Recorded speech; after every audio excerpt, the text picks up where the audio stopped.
Hello everybody, Heck and Doc here, back for another tutorial within MekHQ.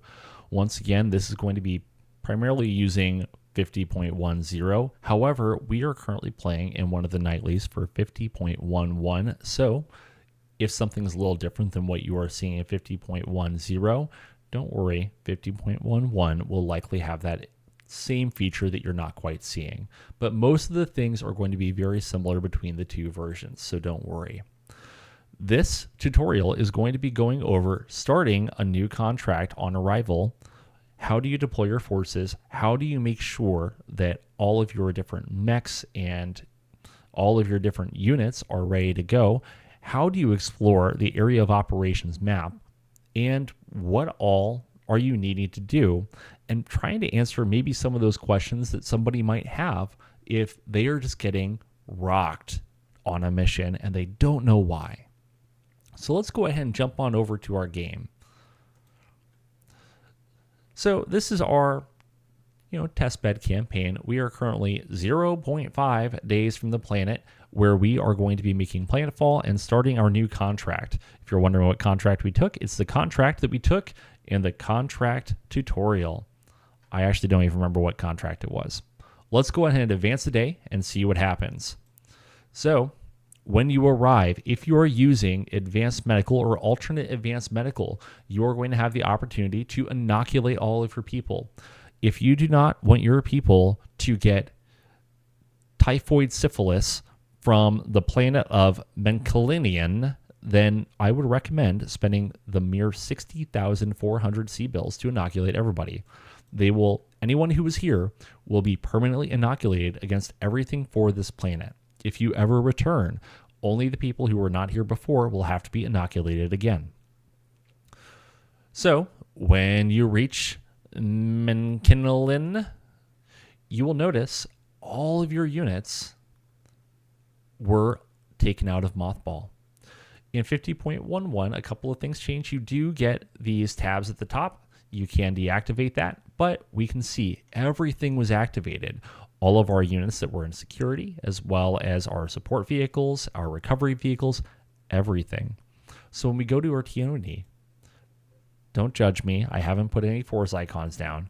We can see all of our different lances are ready to go. And our recovery lance is ready. Our logistics section is ready. Everybody is ready. When you go to briefing room, this is where you will see any scenarios that come up during your mission. Now, if you are playing, let's go ahead and jump on over into here to campaign options. I should note that most of these things I'm going to be talking about only are for if you are playing within the StratCon rule set. If you are playing within the StratCon rule set, pretty much everything I'm going to say is going to pertain to you. Now, for those of you who are coming from older versions prior to StratCon, and you have jumped over to 50.10 or 50.11, you might prefer to play in mapless. This is going to be for those folks who are more used to that ATB or against the bot experience. If you're playing with a lot of different people and you're trying to get a lot of friends together, you don't want to have to make rolls to see if you get reinforcements so that your friends can join you. Mapless single drop allows you to add as many reinforcements as you want while playing a mapless campaign so that you and all of your friends can drop into the same mission without a problem. But like I said, we are going to be playing within StratCon. So initially, you'll notice that we don't have any scenarios. And on the right-hand side, we have our deployment requirements. We need to deploy some cadre. So why don't we go ahead and deploy some cadre? We'll also go ahead and make a patrol unit. Each one of these things has different advantages and disadvantages. If you look in the center area, you can see what all of the different combat roles are and what they do for you. And it also depends on if you are playing with a couple of different settings. So let's talk about the patrol role really quick, because this experience will also depend on one setting that you have enabled or disabled within your campaign options. So hop on over to operations, go to digital GMs, and look to see if you have Enable Advanced Scouting. So if you have enabled Advanced Scouting, just know this is going to slow down your scouting ability significantly, very, very significantly, because every time you drop a patrol lance down on the map, it is going to make rolls against a variety of different scouting abilities. If you want to know what those scouting abilities are, go to Glossary, and we can go to Advanced Scouting. Here you can see some different information for how Advanced Scouting works, and you can see that the 5 scouting skills are Communications, Perception, Sensor Operator, Stealth, and Tracking. And there are some different modifiers. So the heavier the mechs are, the harder it is to scout. The faster the mech is, the easier it is to scout. And a few different things. I'll let you look through this on your own time and, go ahead and just peruse it. See if you can't figure it out a little bit. But anyways, they will use whatever one of those scouting skills is the highest and use that to make a roll. And each unit within that lance will work to make a roll. So if you're using mechs, it's the pilots of those mechs. Each one of them will make a roll to see, do they see a hex? If you're using VTOLs or you're using hover vehicles, forgot about this one. If you are using VTOLs or vehicles and you are using under Human Resources Personnel General, only commanders matter, then the commander of each one of those vehicles, so essentially the best person in those vehicles, will be the one making those rolls. Otherwise, it's an average of everybody in the vehicle.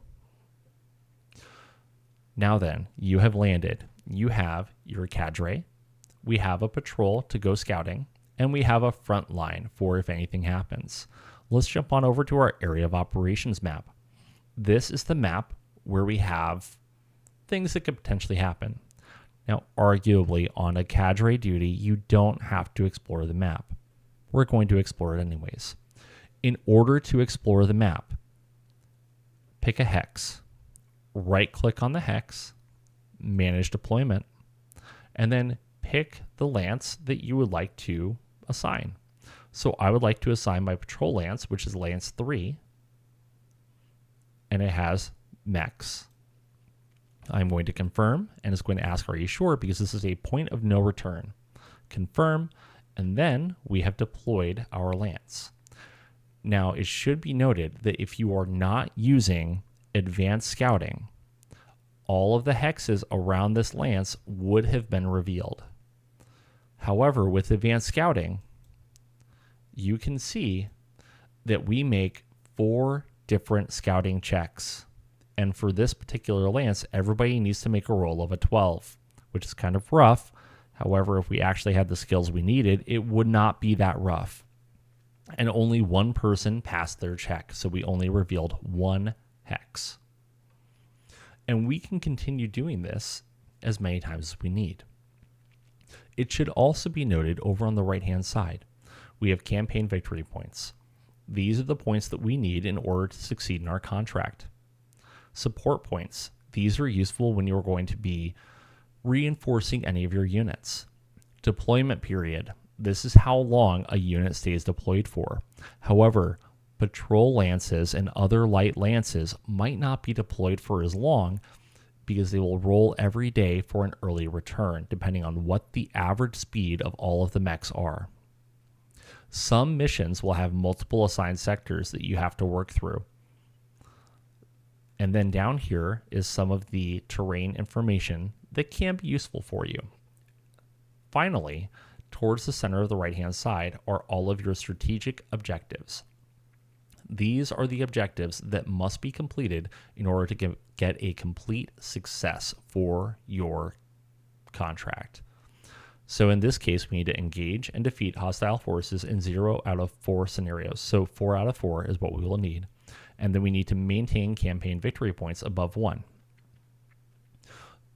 Now then, let's go ahead and just force a mission to be created if we can. Boop, whoops, boop. Give it a second, and then it should load right in. Maybe, possibly.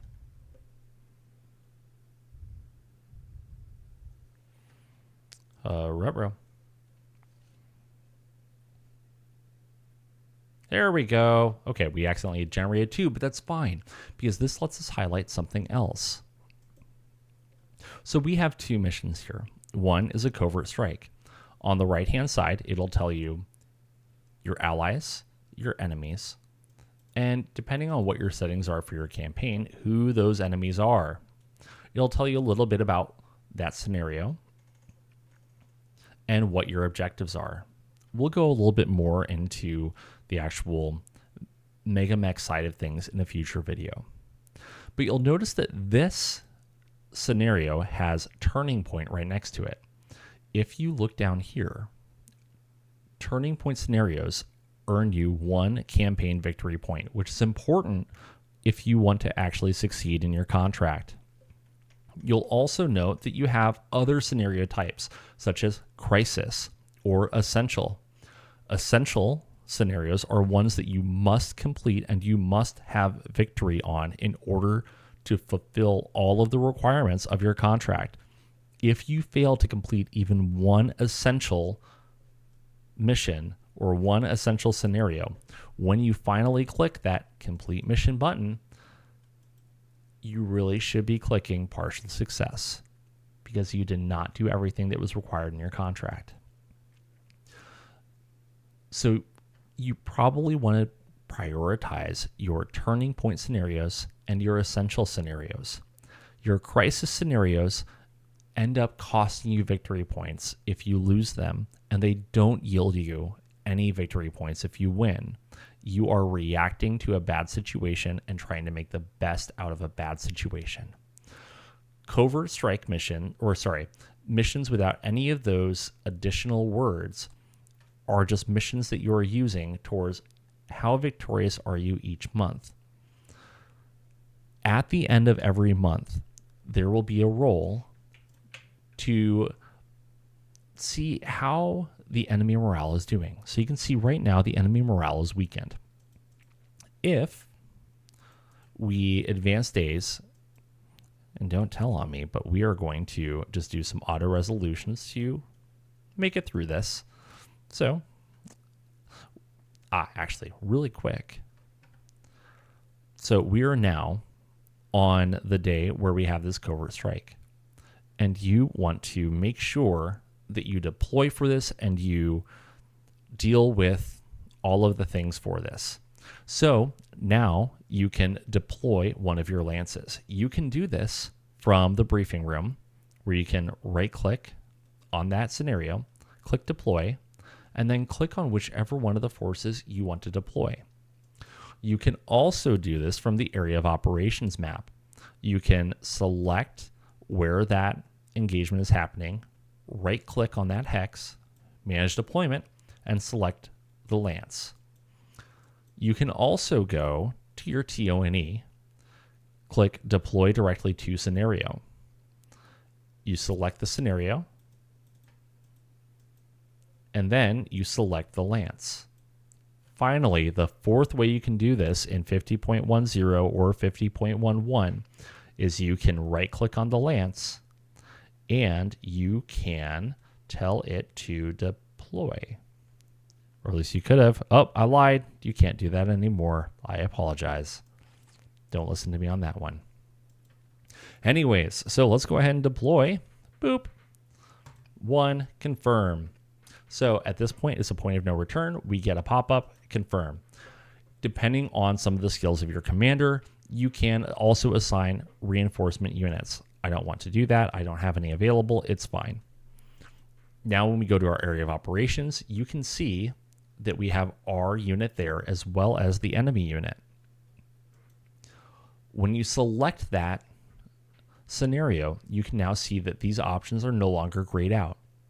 You can start game, join a game, load a save game, print sheets, export mul, resolve manually, or auto resolve. These allow you to do a variety of things. If you click start game, then it will go through a series of pop-ups for salvage and a variety of other things, and then it'll automatically open up MekHQ and pull in all of the appropriate units for you to be able to jump in and start your game.